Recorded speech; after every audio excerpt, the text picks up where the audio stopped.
सरकारी स्कूलों में लगातार गिरती शिक्षा व्यवस्था और कम होती छात्रों की संख्या को देखते हुए शिक्षा विभाग ने अब आधुनिक तकनीक से शिक्षा प्रणाली में बदलाव शुरू कर दिए हैं, जिसके लिए स्कूलों के भवन के जीर्णोद्धार से लेकर भवनों के सौंदर्यीकरण के साथ ही शिक्षा प्रणाली को हाईटेक करने की कवायद शुरू कर दी गई है। जिसके लिए काशीपुर के अब तक 35 स्कूलों को हाईटेक तकनीक से जोड़ दिया गया है, जिसमें आधुनिक उपकरणों से लैस लैब तैयार की गई है, जिसमें बच्चे आसानी से अपने गणित के सूत्रों की बारीकी जान सकेंगे और आसान पद्धति से शिक्षा ग्रहण कर सकेंगे। जिसके लिए खंड शिक्षा अधिकारी ने सबसे पहली आधुनिक लैब जो काशीपुर के GGIC में बनाई गई है, उसको एक मॉडल के रूप में तैयार किया है, जिसमें दीवारों की पेंटिंग से लेकर प्रोजेक्टर के माध्यम से शिक्षा प्रणाली में नए आधुनिक बदलाव किए गए हैं। यही नहीं, ब्लैक बोर्ड की जगह अब टच स्क्रीन वाले डिस्प्ले बोर्ड पर बच्चों को खेल खेल में सरल तरीके से शिक्षा का ज्ञान देने का प्रयास किया जा रहा है। बेसिकली इसका कॉन्सेप्ट ये है कि किस तरीके से बच्चे गणित को खेल खेल में सीख सके।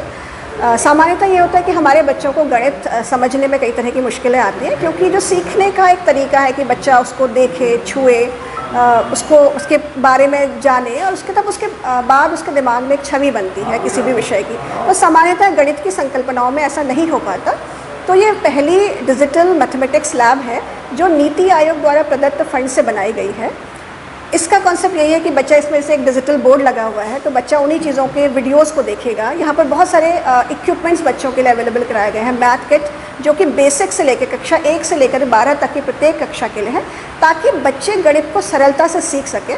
इस पूरी बिल्डिंग को, इस पूरे कमरे को इस थीम में बनाया गया कि इसकी दीवारों से, इसके फर्श से और इसकी जो भी इसमें चित्रकारी की गई है, कहीं ना कहीं बच्चे के दिमाग में गणित हो और ये एक समझ विकसित हो कि गणित को सीखना बहुत आसान है।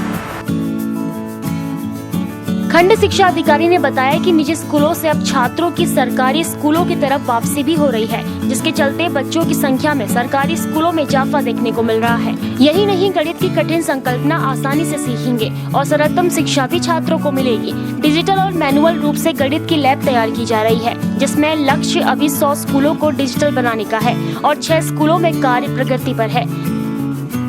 शिक्षा विभाग है, ये हमारे अध्यापक बहुत बेहतर काम कर रहे हैं। एक टीम के रूप में हम सब इस लक्ष्य को लेकर के चल रहे हैं कि सरकारी शिक्षा किसी भी मायने में निजी शिक्षा से कमतर ना हो और एक समुदाय का सरकारी विद्यालयों पर विश्वास बढ़े। और हम लगातार देख रहे हैं कि हमारे विद्यालयों में निजी स्कूल से वापस बच्चे सरकारी स्कूल में आ रहे हैं। जैसे हमारे यहाँ एक रेलवे प्राथमिक विद्यालय है, वहाँ पर इस समय 375 की छात्र संख्या हो चुकी है, जबकि पिछली बार मात्र 300 थी।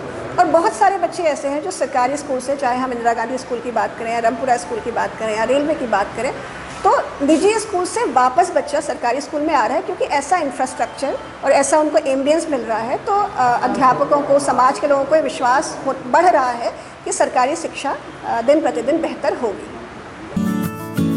बहरहाल, गुणवत्ता परक शिक्षा अब सरकारी स्कूलों में भी मिल सकेगी और सरकारी स्कूलों के स्तर में सुधार जल्द देखने को मिलेगा। सरकार की डिजिटल शिक्षा के स्वरूप को फिलहाल काशीपुर के कुछ स्कूलों में शुरू कर दिया गया है, जिसके परिणाम स्वरूप सरकारी स्कूलों में बच्चों की संख्या बढ़ने लगी है। यदि सरकार गंभीरता से डिजिटल लैब के स्वरूप को सरकारी स्कूलों में लागू करती है, तो आने वाले समय में उत्तराखंड के सरकारी स्कूल भी देश के लिए मॉडल होंगे। संवाद 365 के लिए काशीपुर से अजहर मलिक की रिपोर्ट।